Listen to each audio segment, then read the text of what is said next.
Welcome to DC. You know we're out at the USA Cup. You're taking it slightly, I'm taking it slightly. Now how you throw out, you gon' be right back. Well, we gon' be right here, we gon' be right here. We ain't going nowhere. Welcome to DC. DC, the home of Chuck Brown. Oh, you don't know the sound? Well, let me break it down. The G.O. All right, this is the Big Douglas Show. Please subscribe, rate, and review the podcast. Doesn't take a lot of time, but does a whole lot for us. It is episode 165. It is Opposition Wednesday. And for that, we brought in Marc Ross from the NFL Network. Marc, how are you doing? Oh, excellent, excellent. How about yourself? Doing well. When I was looking at the book guest for the show today, I stumbled across you. I did not realize, I know you, but I was not realize 20 years scouting, were VP of player evaluation at one point for the Giants. So I thought, who better to bring on than a guy that instantly knows kind of putting teams together, what we're looking at. I'm curious from you kind of what goes into let's do this. Is there anything more competitive, playing, coaching, or talent evaluating? That's a tough gig, talent evaluating, because the buck stops somewhere. Yeah, I mean, every great team, you got to have the players. And I say that all the time. You know, great coaches are only as good as the players that they have. And you see that over and over where, okay, you got a great quarterback, you're a great coach. You got a bad quarterback, you're a bad coach. So I always am prideful of the fact that I've been a part of getting the talent for Super Bowl winning teams and even close to Super Bowl winning teams with my 8 years with Philadelphia back in the day. And, you know, those years when we went to those NFC championship games and the Super Bowl didn't quite close the deal, but being a part of two organizations that really felt like we put together some outstanding teams and a lot of talent. So I'll always definitely side with the talent side of it, and great coaches can enhance talent and develop talent, but all great teams, no matter what level, no matter what sport, everybody's looking for the best talent that they can. What is the competition like amongst scouts to get it right, to get the information, so that, those guys are trying to get to a destination too. You got to start somewhere. I'm curious if you could explain to the folks at home what that grind is like and what that competition is like. Well, it's really a friendly competition. And it's funny because I used to travel a lot with some of my close friends from different teams, and people would see us together with our shirts on and different logos and say, you guys are hanging out, what's going on? But, it's really, you can be friendly with guys, but you're still competing obviously for the best players, but you're kind of evaluating them together. And then it's just as far as there's guys you trust that you can bounce ideas off of. Those ones you don't trust as much and you just don't kind of talk to them. But all the scouts are kind of evaluating the same players, and those days of the sleepers and things like that with such, such media access and avenues to scout players, it's just not really there anymore. It's just a matter of how much you like these guys and if your ability to kind of maneuver in the draft to get the players that you want, and even after the draft with those free agents, the college free agents that you're trying to sign. So all in all, it's just a friendly competition. There's no animosity. There's a lot of great friends between the different teams, and almost like a co-op almost. But definitely every team is trying to secure the best talent for themselves. And obviously you don't want your rivals to get on this especially. It's interesting. It feels like the two franchises, Washington and New York, kind of similar. They've got good defenses, a running game. They've got quarterbacks that maybe they're sold on Daniel Jones. I'm not sure that the league is sold on Daniel Jones. Both have young offensive lines. Is that how you see it? Where do you see this Giants team after one game? Well, this Giants team is the same as I've been evaluating them for years. And it's, as you mentioned, they're sold on Daniel Jones, and I never was. And the league definitely isn't sold on Daniel Jones, and they are, just because more so the things that he does off the field than actually what they've seen on the field. And that's the problem when you just don't evaluate what you have properly, and you hope and wish for things to happen that have really not been shown. And that's what's going on with Daniel Jones. They're hoping and wishing where he really has not been that guy. He wasn't that guy in Duke. He wasn't that guy in high school. He hasn't been that guy in the NFL, but they keep hoping and wishing for the unforeseen.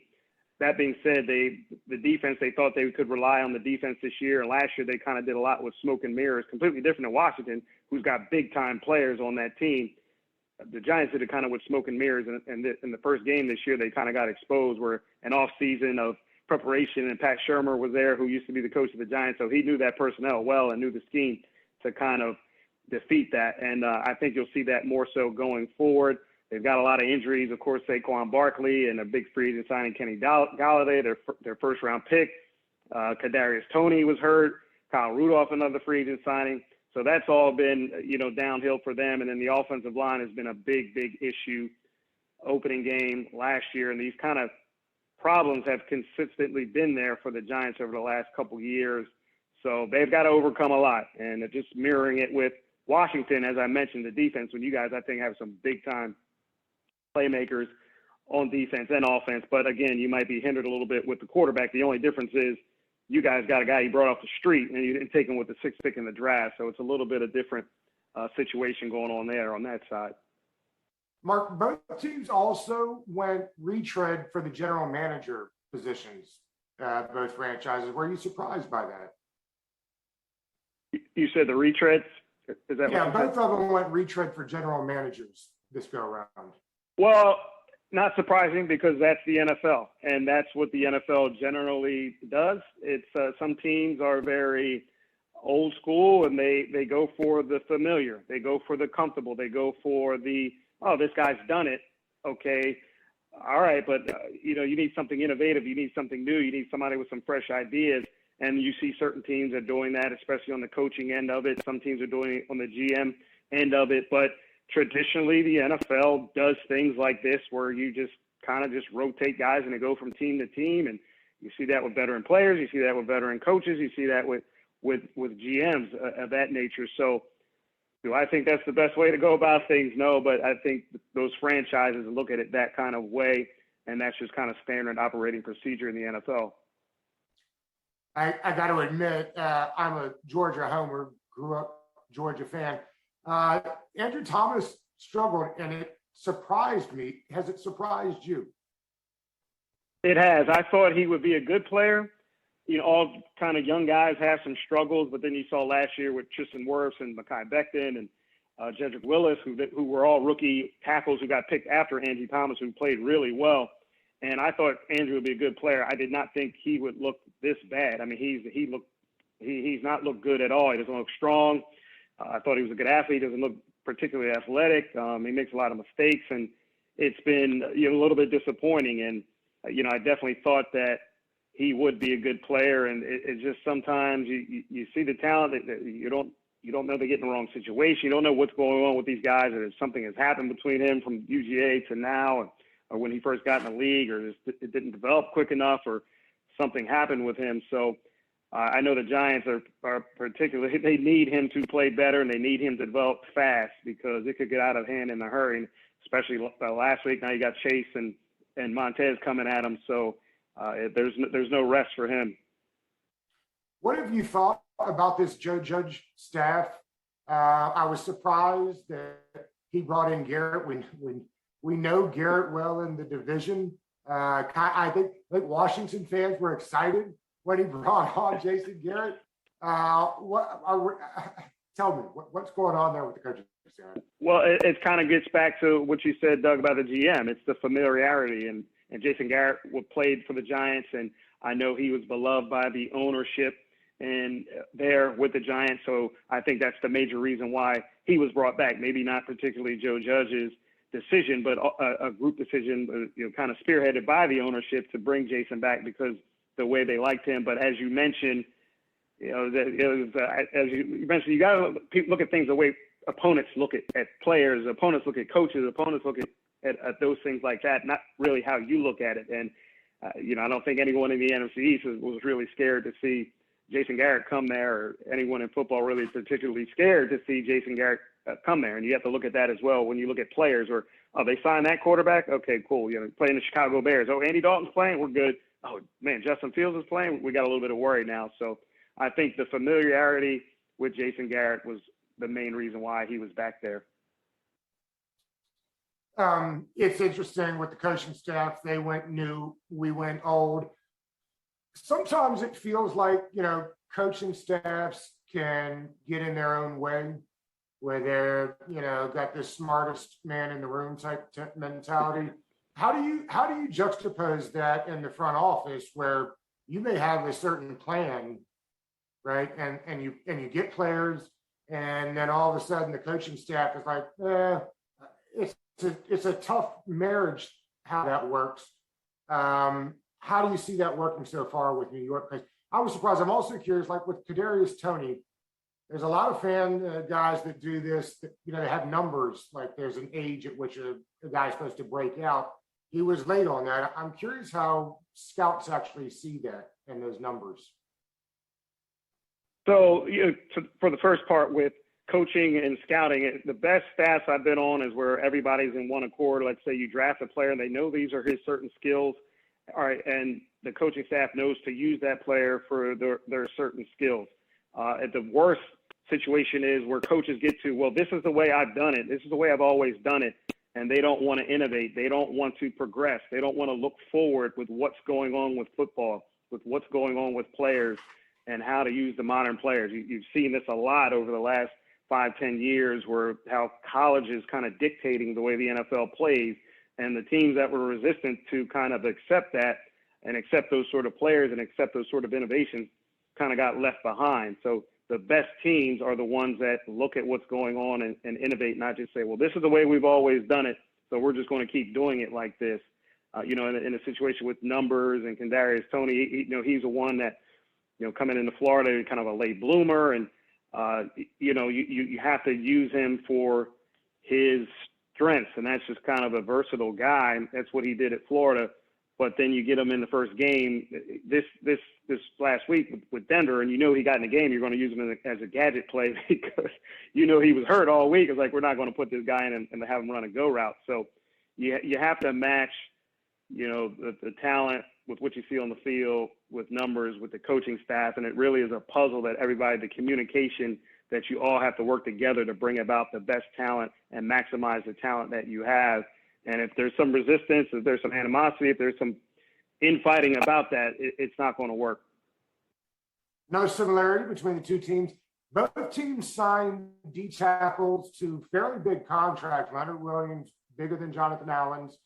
I'm curious, from just a player and team building exercise, is it still wise to pay D tackles $20 million? I mean, because I think we saw this on Sunday, right? I mean, Washington has put together one of the best D lines in the league. The new short passing game can all but eliminate that. So I'm curious, from a team building standpoint, it used to be from the lines out. Is it still that way? I think it still is. And the problem is, you prioritize certain positions, all right? You got quarterback and pass rushers for me, and mostly outside pass rushers. Now, the Aaron Donald effect, this is what's going on with these DTs, where, all right, well, the DT can affect the inside. There's only one Aaron Donald. And then who else you got? Chris Jones. Okay, well, what he does is unique as well. And then after that, where everybody's trying to say, let's pay these guys because you got them, but do they really affect the quarterback? If he's a 2-down run stopper and he gets 1 or 2 sacks a year, to me, that's not worth the value of paying a DT like that. Now, if he's wrecking havoc in there, he's getting sacks, then you definitely should do that. And so you have to, as a staff, again, this is all about the communication, and it's with your cap guy comes into play and knowing the contracts. And all right, and Washington's going to have some other guys coming up here, with Payne and Chase is coming up, and Sweat, where they're going to have to pay them. So I would have thought they would have prioritized all those guys, and maybe a Jonathan Allen, who I don't see as an elite sort of player or particularly pass rusher, to say, what is it about him, why we're going to pay him big time, top of the market money? And, time will tell if he develops into that. I don't know. This is year 3 or 4 year for him now, so I don't know if he's going to be that. But whatever they did to evaluate Jonathan Allen, they felt that he was worth that top of the market money. The Giants kind of were stuck because they traded for Leonard Williams, and they had to make it right. And he had a really good year last year as far as the stats. But now we're going to see if he continues that impact after he gets paid. It's Opposition Wednesday. We are talking to Marc Ross from the NFL Network. It sounds like Barkley is going to go on Thursday. Does that surprise you on short rest this early in the season that they'd be putting him out for a back-to-back, if you will? Without a doubt. I thought for sure after the first game that they would give him a rest on his Thursday night. If it was a regular week, I think there might be a chance. But I think with such short notice, good players on a regular week, in this kind of week, your healthy players, let me say, on a short week, have a hard time kind of making it to the game. You kind of just don't do anything for 3 days, whereas a typical week, you have a couple of hard days of practice. So him coming off that knee injury, especially how cautious they were with him in the offseason, how cautious they were in training camp and preseason games, I thought for sure he would not have played in this game. All indications are that he's going to play. Just seeing him in the first game, he does not look to have the same explosiveness. He does not look to have the same balance. His legs just do not seem to be up under him well. So I would have thought for sure they would have played him. So this is not played him. So this is definitely a surprise that he will. Marc, we've been running this confidence game on Opposition Wednesdays to try to figure out who's got the advantage without, putting our feelings into it too much. So let's do this. Who do you have more confidence with on Sunday, Saquon Barkley or Antonio Gibson? Oh, Antonio Gibson, for sure. Because, he ripped off some big plays there in the game. You saw what he could do, much more healthy than what Saquon looks right now. Saquon kind of looked he just didn't show the same explosive, where Gibson, and watching the film on him and his big plays that he still had some quickness, some burst, some juice to him. So I would definitely go that route. Amazing. He's really still just learning to be a running back after switching from receiver. They've got a type for sure, and they stick to it. Marc, who do you have more confidence in, the Washington receiving offensive weapons or the secondary of the Giants? Well, I'm always going receiver. I was a former receiver, and but I'm always going receiver. Terry McLaurin, I've seen where, great receivers can beat any DB. Average receivers can beat a great DB, but it's rare that a great corner can just shut anybody down. That's just not the nature of that position, the nature of receiver versus DB. And just as far as Terry McLaurin, if they try to stick James Bradbury on him one-on-one, I think he'll have a pretty good time of it. Terry will. Logan Thomas is going to be hard to handle if you're putting him in that receiver group, which I am. So I think with those two matchups, Logan Thomas, not the same sort of impact as Darren Waller, not that good, but could have that effect if they match him up and scheme him into that. So if you just put those two guys, I don't think the Giants really have anybody that could kind of match up with those guys one-on-one. They like to play tons and tons of mix and match zone coverages. So it'll be incumbent on Heineke to be able to recognize those coverages and get the ball to the right guy very quickly in those open spaces. They will not have somebody following McLaurin, right?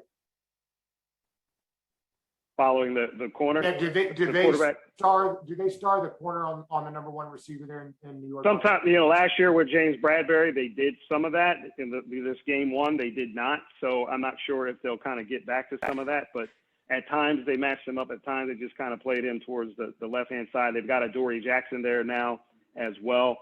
So they like to kind of go week to week depending on how they match things up. So I would be ready for anything. And I had thought we could do offense versus defensive lines, but it seems like both defensive lines are better than the current offensive lines. So I thought we could wrap with this. Which coaching staff do you have more confidence in? Yeah, just going offense, defensive line. I think that, the Washington, you guys are kind of mad down there about the defense last week, but despite how bad they played, is particularly on third, not bad how bad they played, but the lack of impact they had as far as the sack numbers and the third downs was not good in letting the Chargers sustain those drives. I mean, they were playing an outstanding young quarterback, outstanding offensive line with a lot of playmakers. And you're not getting that this week playing this Giants team, and they held them to 20 points. You go into a game, despite how bad they were, as you guys thought they were, it's 20 points. And they're obviously last year, Washington was fourth in the whole entire league with a 20.6 points per game average against with their defense. So you let a team score 20, you should win the game. Now their offense wasn't up to par with that. But that being said, I got to go Ron Rivera. I worked with Ron in Philly for 5-6 years. So, you know, Ron's done it. He's been there as long as he can see and recognize what he has there and the deficiencies that are going on with his team and how to overcome that. He's been there, done that, whereas Joe Judge is still kind of learning and feeling out his way. He had a huge mistake last week calling a timeout after the touchdown to try to challenge a play. So he's still kind of learning on the fly. So I got to go 100% go with my former Eagles co-worker there, Ron Rivera, and his staff. Marc, it is the premiere of Thursday Night Football on ESPN this Thursday. What do you see the score looking like? I'll go 20-10 in favor of the Washington football team. Another barn burner. Yeah, they'll expect a lot of points. Yeah. Yeah. Marc, I appreciate your time. It's at Marc Ross on Twitter, and you can find him all over the NFL Network. I really appreciate your time today. My pleasure. My pleasure.